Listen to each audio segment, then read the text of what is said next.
Hey YouTube, welcome back to Homestead in a Box. My name is Leah and I'm super thankful to have you here today. In today's video, I'm going to be talking about all the different ways that I'm trying to garden this year. Pretty new to all of it and I'm not really sure what's going to work best for me, so I decided to try several different methods of gardening.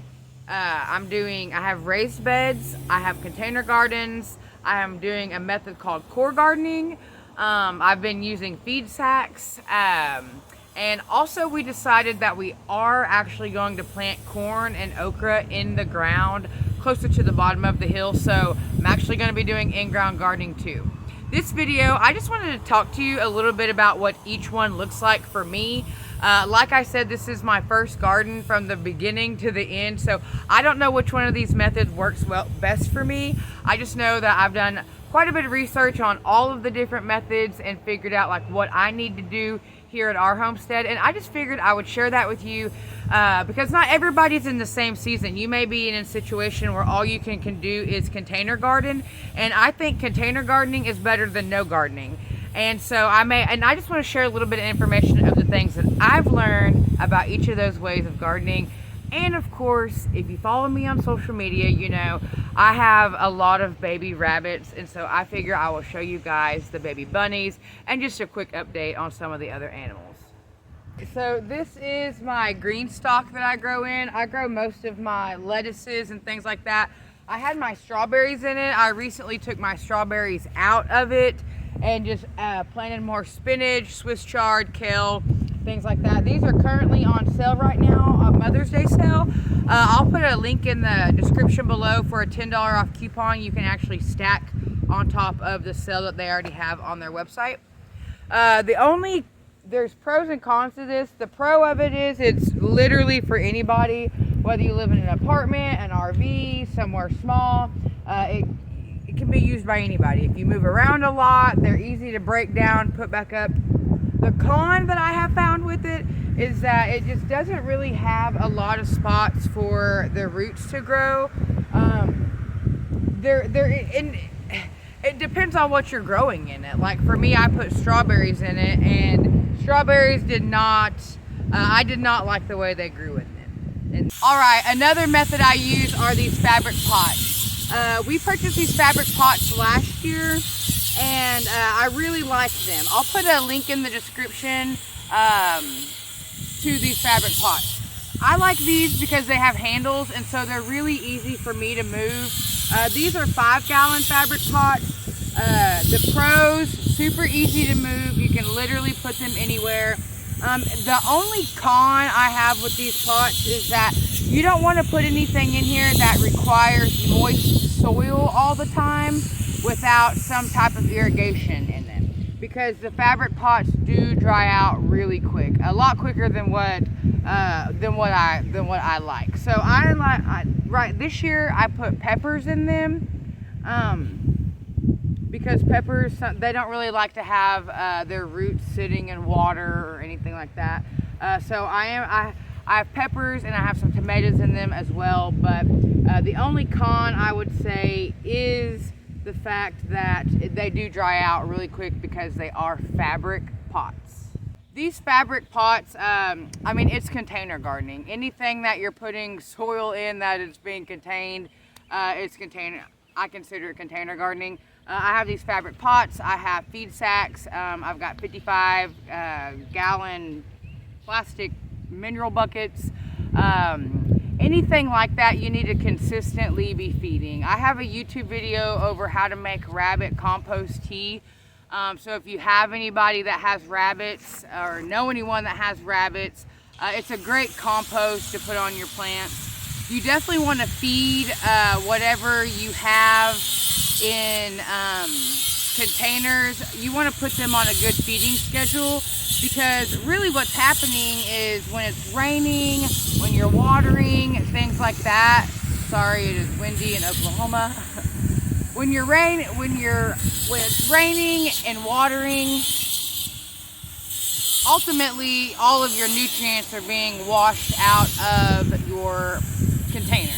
And so you need to be feeding them on a pretty normal basis, because without your plant getting the correct nutrients it needs, it's not going to grow how it's supposed to. And one thing that is really likely to happen is it will grow green leaves and it'll look great, but it will not put off any fruit.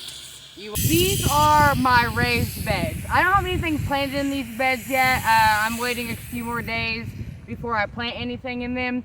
But these are my raised beds, and raised bed, it sounds exactly like what it is.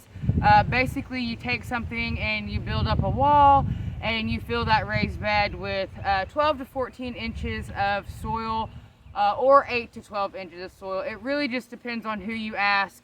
You could ask 5 different people and they're going to give you 5 different answers. We went with 8 to 12 inches. We learned a very expensive lesson last year. We filled these with all just compost, and it was pretty expensive to do that. These raised beds, we lined them with rock from our property. We wanted to use whatever we had, the most readily available, and we basically live on a rock. And so we have rock readily available anytime we want it, and so we just went around and found bigger pieces of rock and lined the beds with them. All right, in these last 2 beds I have used a method called core gardening. Basically what that is you're creating an above ground garden. To me it's a lot like a raised bed garden, except you're using straw. So what I've done is I've gone in and I have dug about an 8 to 12 inch deep trench, and I lined that with shavings, straw, things like that. I came in and I laid straw down, topped it with compost, and the straw that you see on top of it now is just being used as a mulch. Supposedly core gardening helps you save on like 75% of your water bill. Not really for sure the complete accuracy of that, but we're going to find out. I chose core gardening because I did a soil test here, and our soil is just, it was pretty depleted of any type of nutrients. So ultimately the straw and the shavings and the rabbit manure and compost and things like that, all of that will break down, and so year after year hopefully it will help build the soil in the actual garden bed. So I was not really for sure if I was going to be able to grow in ground here, but we decided that we're going to give it a try with some okra and corn, sunflowers, things like that. You can hear Tina and Tammy. I'll show y'all Tina and Tammy here in just a second. But so we are going to give it a try. And our process for that is just going to be to dig the holes, fill the holes with rabbit manure, and then just plant the plant. We have a lot of rabbit manure, so we're trying to use it as best as we can. And basically it's a fertilizer you can put directly on your garden. And so I just don't see why this is a complete experiment. Okay, I have no idea if it's going to work, but we're definitely going to try it because we are in abundance of rabbit manure, and there's a lot of things that I want to grow, and I kind of have ran out of raised garden space. So I mean, the only option is to try to grow in the ground, and the worst case scenario is it just doesn't work out, and then okay, I'll know that, but I won't know if I don't try. So in ground is the other option that we're doing. And now let's go see the animals. You guys, Tammy is digging that. She's like, oh, thank you. It's really not hot out here. The sun's just shining.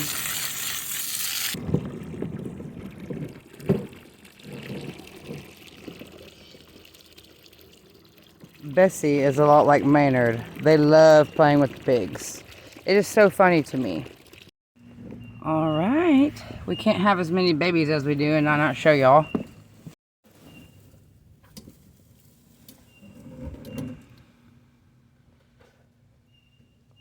They're so cute and they're full. Look at their little bellies.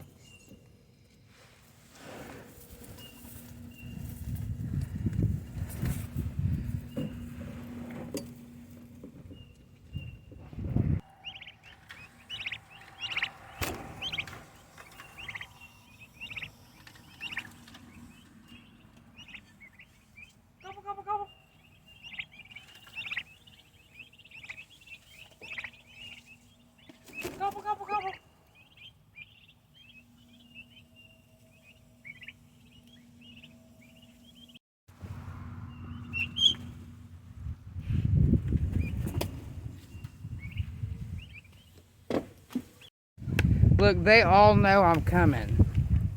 They're not huge fans of the netting.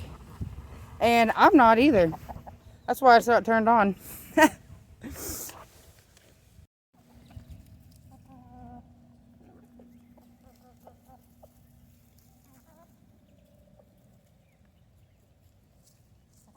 Friends, thanks so much for coming hanging out with me today, checking out the gardens, looking at all the animals. I appreciate it. I'm sending you good vibes as always. Send some good vibes to somebody that you know, and I will see you guys this weekend.